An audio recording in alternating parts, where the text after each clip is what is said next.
시작하겠습니다. 지금 시간 2023년 12월 8일 금요일 아침 7시 42분을 지나고 있습니다.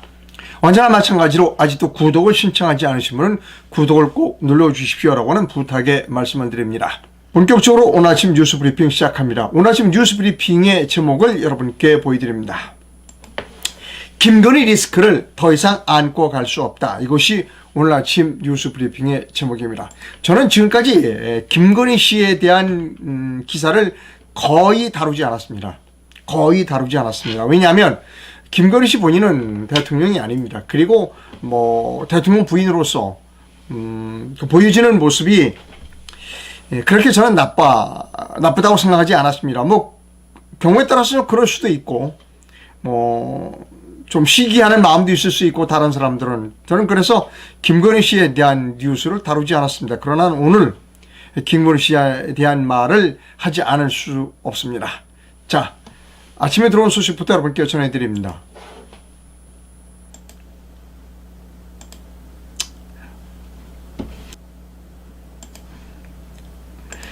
문재인 정부가 서해 공무원이 피살되어 있다는 걸 알면서도 살아있는 것처럼 수색했다는 겁니다. 감사원이 7일 발표한 해양수산부 공무원 고 이대준 씨 피살 사건에 대한 감사 결과에서 드러난 정부 당국자들의 행태다. 감사원은 2020년 9월 서해상에서 북한의 충격으로 사망한 이 씨 사건과 관련한 청와대와 정부의 대처가 위법하고 부당한 업무 처리였다고 결론을 내었습니다. 감사 결과 국가안보실과 국방부는 2020년 9월 20일 오후 9시 40분쯤 북한군이 이 씨를 피살한 사실을 알았지만 대외적으로는 실종 상태인 것처럼 조작 은폐했습니다. 9월 13일 오전 1시에 열린 관계장관 회의에서 안보실이 서해 공무원 피살 소각 사실에 대한 보안 유지 지침을 하달하자 국방부 합참은 일사불란하게 움직였습니다. 당시 회의는 종전선언 필요성을 강조한 문재인 전 대통령의 유엔 연설 녹화본이 방송되기 직전이었습니다. 그러니까 그 유엔에서 연설하기 전에 우리 서해 공무원이 서해에서 피살됐다는 거 이거 알면 곤란하니까 살아있는 것처럼 수색 작전을 폈다는 겁니다. 감사원이 발표했어요. 여러분 그럼 뭐하냐고요. 감사원이 매일같이 감사 결과 발표하면 뭐하느냐고. 결론은 정해져 있잖아요. 문재인 무죄 이거 아니에요? 감사원은 열일 발표를 해. 다 알아 우리 국민 이거 다 알아 국민들이. 그럼 뭐하냐고요. 결론은 정해졌어. 문재인 무죄. 못하러 감사해요 그러면.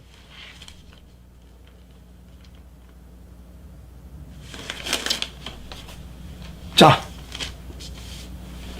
저는 그 좌파 매체를 거의 인용하고 있지 않습니다. 거의 인용하지 않습니다. 그런데 오늘 미디어 오늘이라고 하는 좌파 매체를 인용합니다. 인용하지 않을 수 없는 이유가 있어요. 저는 거듭 말씀드리지만 좌파 매체는 거의 인용을 안 합니다. 그러나 오늘 미디어 오늘이라고 하는 매체를 인용해야 되겠습니다.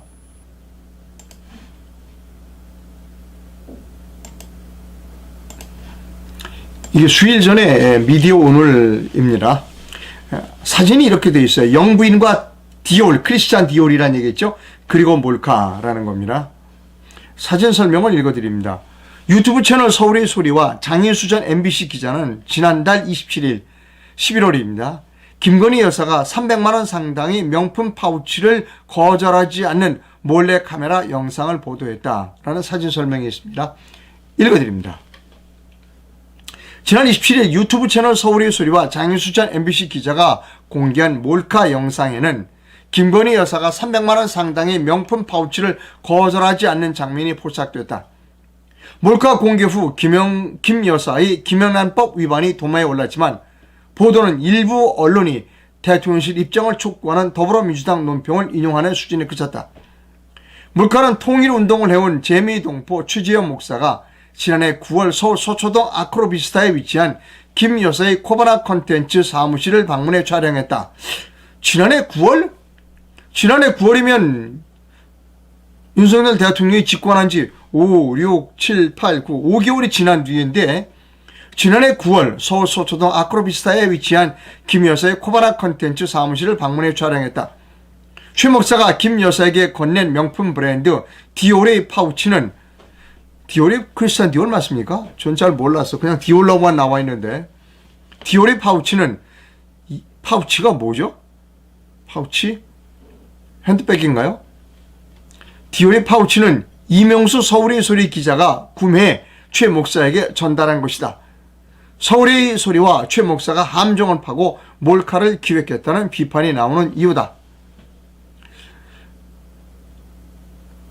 디올은 여기서 크리스찬 디올인가요? 파우치는 핸드백인가요? 전 잘 모르겠습니다. 어쨌든 뭘 받았대요. 예.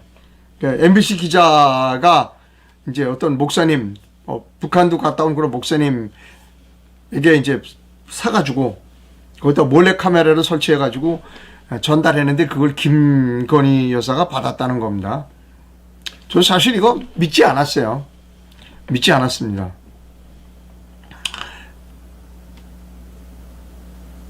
그리고 저는 기자가 이런 짓을 하면 안 된다라고 생각을 했어요. 자, 오늘 아침 동아일보 기사를 여러분께 소개해 드립니다. 동아일보의 이기용 기자가 이런 칼럼을 썼어요. 이 나라 보수는 김건희 리스크를 더 이상 안고 갈 수 없다는 겁니다. 대통령 부인이 명품백을 받는 장면을 담은 영상이 있다는 얘기를 들었을 때 청담동 술자리 주장 같은 가짜 뉴스거나 AI 딥페이크 영상이겠거나 했다. 저도 그렇게 생각했어요. 현직 퍼스트레이디가 친적국 활동 경력이 있는 인사를 만나 보석을 선물받는데 이게 다 함정 몰카에 찍혔다. 만약 필자가 영화 제작자인데 그런 시나리오가 들어있다면 너무 자기적이고 현실성이 없는 설정이라며 퇴짜를 놓았을 것이다.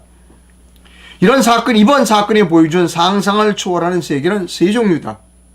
하나는 상상 초월이 저질스러운 공작을 했고, 둘째는 상상 초월이 허접한 상상을 초월한 허접한 사람 관리 및 경호 시스템이었고, 셋째는 대통령 부인이 보여준 상상 초월의 행동이다.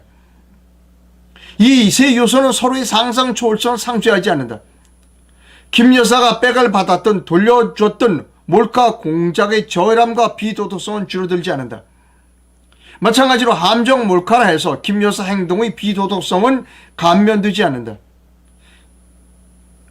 예를 들어 공원 벤치 두 개에 100만 원씩 현금을 놓였다고 하자. 첫 번째 벤치 현금은 누군가 실수로 두고 간 것이고 두 번째 벤치 현금은 함정 몰카범이 쳐놓은 것이다. 행인이 첫 번째 벤치 돈을 집어가든 두 번째 것을 집어가든 마찬가지 비난을 받아야 한다. 현금이 놓인 경우와는 무관하다.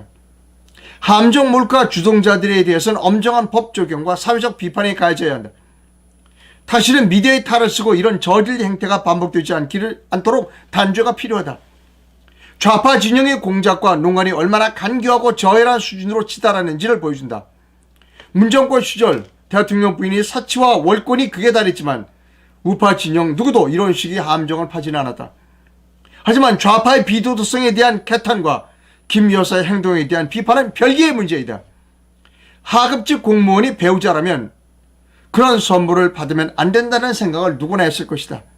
누구나 유혹을 느끼긴 했지만 최소한의 위험 감지 능력이 생존 본능처럼 작동하기 때문이다. 김 여사는 하루빨리 국민 앞에 사과해야 한다. 그리고 관저를 떠나 서초동 자택 등 사가로 그 거처를 옮겨야 한다. 물론 아무리 대통령이라 해도 부부는 사적인 영역이다. 그럼에도 대통령 배우자는 공인이다. 누구나 김건희 리스크는 총선과 나라의 진로에 지속적으로 상당한 영향을 미칠 사안이다. 이번 사건은 특검을 앞세운 야당 공수에 휘발유를 뿌린 격이다. 공천 개입설, 인사 개입설 등 믿거나 말거나 의혹을 계속 기름 붓듯이 쏟아낼 것이다. 이를 차단하기 위해서라도 김 여사는 의혹의 소지를 원천 차단할 수 있는 위치를 자처하고 윤 대통령은 특별감청관을 수석해 임명해 확고한 의지를 피력해야 한다. 대선 4개월 반 전 김 여사는 눈물을 흘리며 아내로서의 역할에만 충실하겠다고 약속했다. 그런데 취임 4개월이 지난 시점에 영상 속 모습은 약속과는 달라 보인다. 물론 김 여사에 대한 좌파의 진영의 공격에는 마녀 사냥, 여성 비하, 공작적 요소들이 상당 부분을 차지한다. 그들이 제기했던 의혹들 중 사실로 추정 확인된 것은 거의 없었다. 그러나 이번 것은 다르다. 정치적 유불리를 떠나서도 그렇다. 쉬쉬하고 넘어간다면 앞으로 전국의 공직자 배우자들에게 어떻게 김명란법을 준수하라고 말할 수 있겠는가. 국민권익위는 신속히 진상조사에 착수해 금품 공여자와 받은 사람의 위법 여부를 엄정하게 판단해야 한다. 이번 파문은 정권교체를 열명하며 한 표 한 표 벽돌을 쌓듯이 정권교체를 이뤄낸 국민들에게 배신의 상처를 안겼다. 진심 어린 사과와 근신의 자세, 배우자 논란의 소지를 원천 차단할 안전장치 마련 없이는 이를 치유할 방법이 없다. 제가 처음에 안 믿었어요. 지금까지도 이 서울의 소리에서 방송했다는 그 명품 백, 파우치 영상 보지 않았습니다. 오늘 이기용 기자가 쓴 칼럼을 보고 사실이구나. 그래서 미디어 오늘 좌파 매체를 확인했습니다. 여기 이런 문구가 있어요. 이기용 칼럼에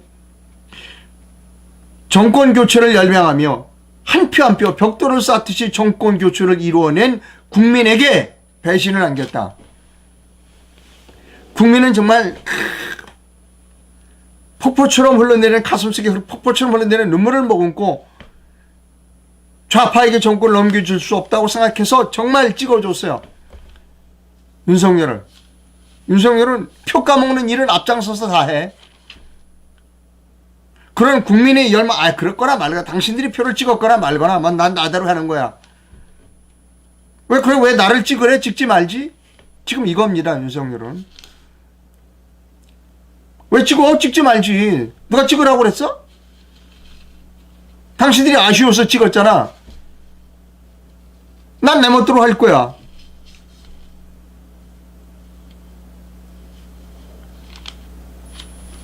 부산시장에 재벌 총수를 우르르 끌고 가서 뭘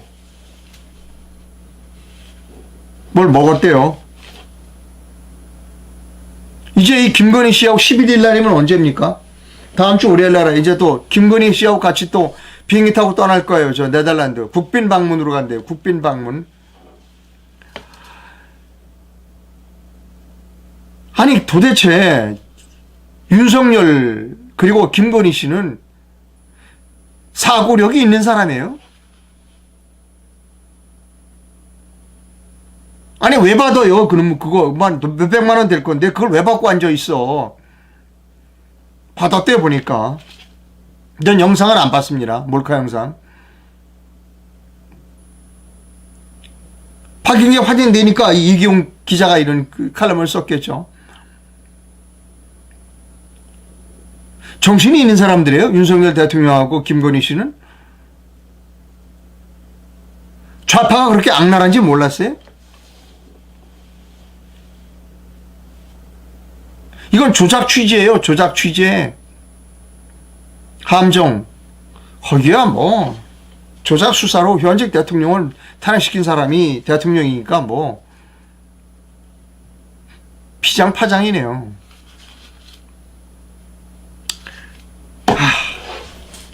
암울합니다. 나라의 장래가 암울해요. 다음 뉴스 이어가겠습니다.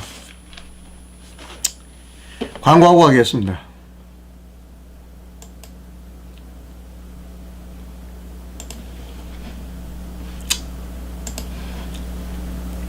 전원주택 광고입니다. 경기도 양주시에 있다고 합니다. 지번은 양주시이지만 의정부시와 서울 도봉구에 근접해 위치하고 있습니다. 토지는 130평, 건평은 30평입니다. 매매가는 약 4억 원 정도라고 그러고요. 여기 방문하실 수 있는 전화번호를 여기 적어 놓았습니다.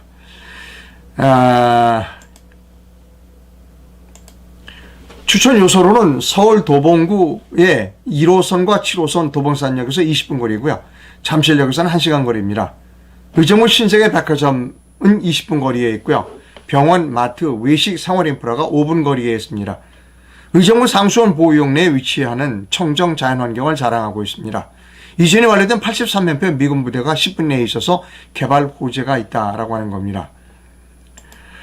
이런 분들께 추천을 드립니다. 도시 인프라와 자연 전원 생활을 동시에 누리고 싶으신 분, 직업 때문에 서울 근접성이 중요한 분, 세팅된 타운하우스가 아닌 직접 인테리어를 또 정원 관리하며 집을 가꾸고 싶으신 분, 눈치 보지 않고 강아지와 함께 주택에 살고 싶으신 분, 동물병원, 강아지 유치원, 강아지 운동장이 10분 내에 있다는 겁니다.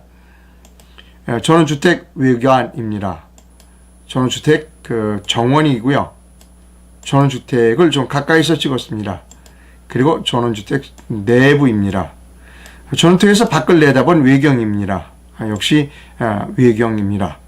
이 전원주택에 관심이 있으신 분은 이분에게 전화를 하시면 됩니다. 예. 계속 아침 뉴스 브리핑 이어가도록 하겠습니다.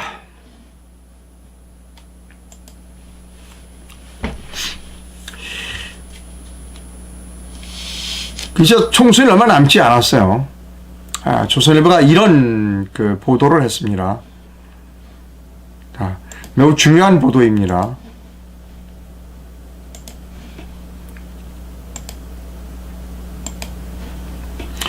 여당에서 이제 아마 여론조사를 한 모양이에요. 그랬더니 이번 총선에서 서울에서는 6곳만 우세하고 나머지 49석 중에 서울 49석 중에 6곳은만 빼고 나머지는 어렵다. 하지만 당 내부에서도 쉬쉬하고 있다라는 겁니다. 보니까 이쪽에 몰려있네요. 국민의힘이 내년 40총선 판세를 자체 분석한 결과 서울 49석 가운데 우세 지역은 6곳 정도인 것으로 알려졌다. 6곳 모두 여당 텃밭인 강남, 서초, 송파 등 이른바 강남 3구에 속한 지역인 것으로 알려졌다. 여권 일각에서는 총선 판세는 12월에 큰 틀이 결정되는데 국민의힘이 혁신을 미적대다가 골든타임을 흘려보낸 것이 아니냐는 말이 나왔다. 국민의힘 사무처가 작성한 총선 판세 분석 보고서에는 국회의원 선거구별로 인물 대결, 유권자 지형, 각종 여론조사 결과, 과거 전국 단위 선거 결과 등을 종합해 전망한 예측 결과가 담겼다고 한다는 겁니다. 그런데 위로는 쉬쉬한다. 대통령이 안 알렸다는 얘기겠죠. 이런 보도가 있습니다. 계속 조선일보 보도를 인용합니다. 4년 전처럼 여당에 쏟아진 숫자의 경고라는 보도입니다. 내년 4월 총선과 관련해 매트릭스 리서치가 만약 내일이 선거일이라면 어느 정당의 후보에 투표하겠는가라고 질문하는 결과 여당의 열세 분위기로 바뀌었다.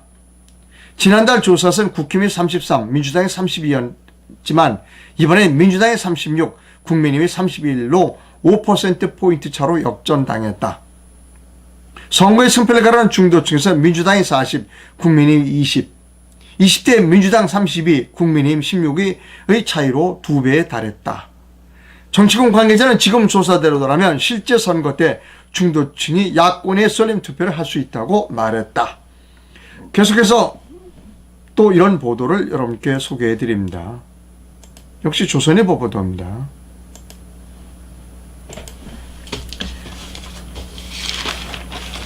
(20년) 집권론을 꺼냈던 이해찬이 이번에는 과반이냐 108석 뭐느냐가 관건이라는 겁니다. 더불어민주당 이해찬 전 대표가 내년 총선에서 민주당이 수도권에서 70석만 먹어도 최소 154석은 될 것이다. 이 전 대표는 6일 총선 승리 힘을 모으다 세종시당 간담회에서 민주당이 일당을 뺏기는 것 같지는 않고 단독 과반을 넘기느냐 지난번처럼 180석을 먹느냐 관건이다 는 겁니다. 민주당에서는 지난 10월 서울 강서구청장 보선 압승 이후 수도권을 석권해 내년 총선 200석도 가능하다는 식의 낙관론이 이루어지고 있다. 이해찬 전 대표는 2019년 현직 대표 때 2020년 총선에서 260석이 가능하다고 주장했다. 문재인 정부 시절은 20년 집권 기획을 만들어야 한다. 앞으로도 민주당이 대통령을 10분 정도 더 당선시켜야 한다는 현안 등 20년, 50년 집권을 언급하기도 했다. 최근 민주당에서는 수도권 석권시 200석을 못하는 법이 없다 라고 정동영이 말했었다. 자, 여러분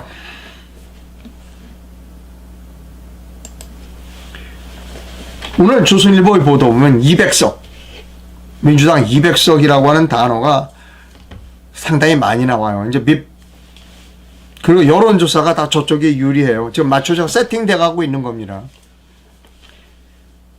공병호 박사가 주장하고 있죠. 지금대로라면 200석 간다. 조선일보 역시 200석 간다.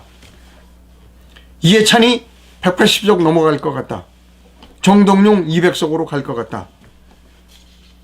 이제 모든 분위기가 야당 200석으로 모아져 가고 있다는 겁니다. 그렇게 되면 개헌을 할 겁니다. 그리고 윤석열 대통령을 탄핵시키려고 할 겁니다. 윤석열 대통령이 살아나는 방법은 나 탄핵을 시키지 마라. 당신들이 시키는 대로 하겠다라고 검은 거래를 하는 수밖에 없습니다. 윤석열의 검은 거래는 국민의 뜻과는 전혀 상관이 없는 본인의 안위를 위한 거래다. 검은 거래다라고 생각합니다. 많은 분들이 저보고 너무 윤석열을 비난하지 말라라고 얘기하는데 여러분 보세요.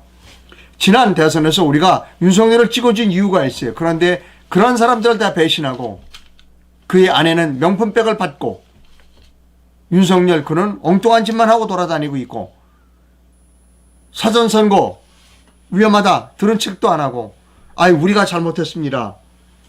민생을 챙기겠습니다. 이런 이야기나 하고 있고 분위기는 야당 200석, 민주당 200석 쪽으로 가고 있다는 겁니다.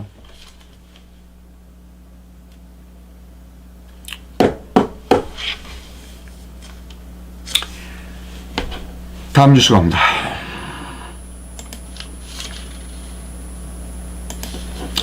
광고입니다. 지혜롭고 빛나는 애국자. 이거는 제가 제 입으로 저를 칭찬하는 게 아니라 광고주로부터 돈을 받고 광고하는 광고입니다.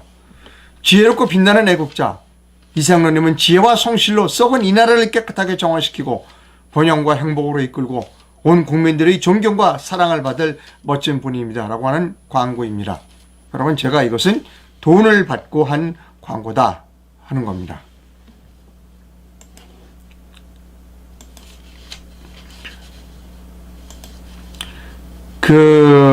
카드깡이라는 게 있습니다. 카드깡. 어디 가서 이제 물건을 좀 많이 샀다라고 카드를 긁고 나중에 차액을 현금으로 이렇게 챙기는 그 카드깡이 있습니다.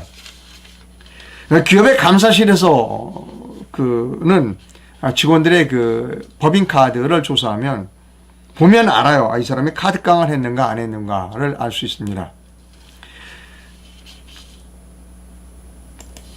자, 돌직구쇼면 이건 어디입니까? 이건 채널 A네요. 세탁소 이용까지 법카로 공간에서 20분 거리 세탁소에 가명으로 세탁물을 맡겼다. 외상거래 후 법카 결제를 위해서 일부러 도청에서 떨어진 세탁소를 선택했다.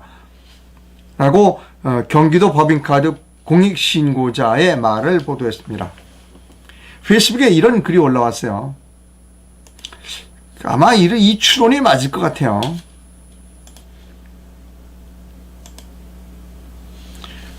법카 사용초 세탁소에서 4,000원을 썼다. 식당에서 6,000원 썼다. 과일 가게 등등. 혹시 카드깡 아닐까? 여러분 어떻게 하면 세탁소에서 4천만 원어치 세탁을 하죠?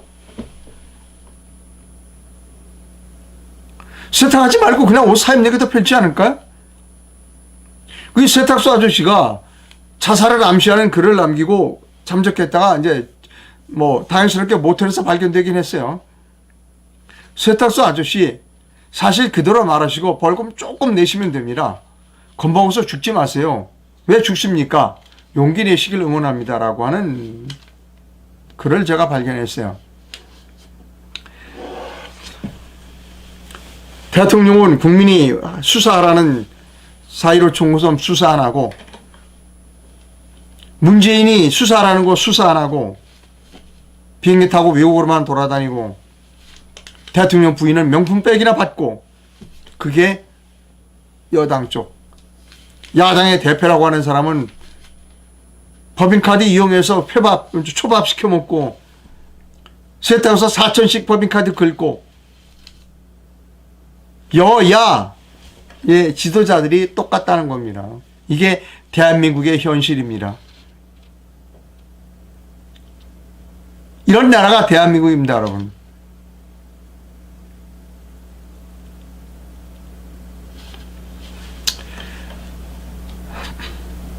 자, 또 어떤 나라가 대한민국이냐? 이런 나라가 대한민국입니다.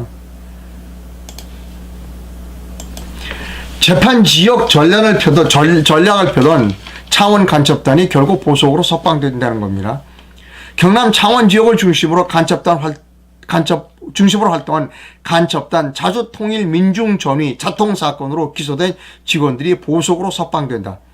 서울중앙지방법원 형사합의 30부는 7일 국가보안법 위반과 범죄단체 활동 등 혐의로 기소된 자통총책 황모 씨 등 4명의 보석 청구를 인용했다. 지난 3월 16일 검찰이 구속 기소한 지 267일 만에 보석 결정이다라는 겁니다. 간첩은 풀어주고 애국자는 감옥에 보내는 나라. 아, 대한민국입니다.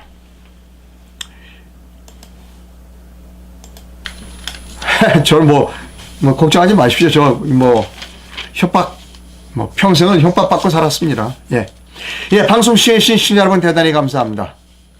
협박에도 굴하지 않고 저는 제 길 길을 가겠습니다. 감사합니다.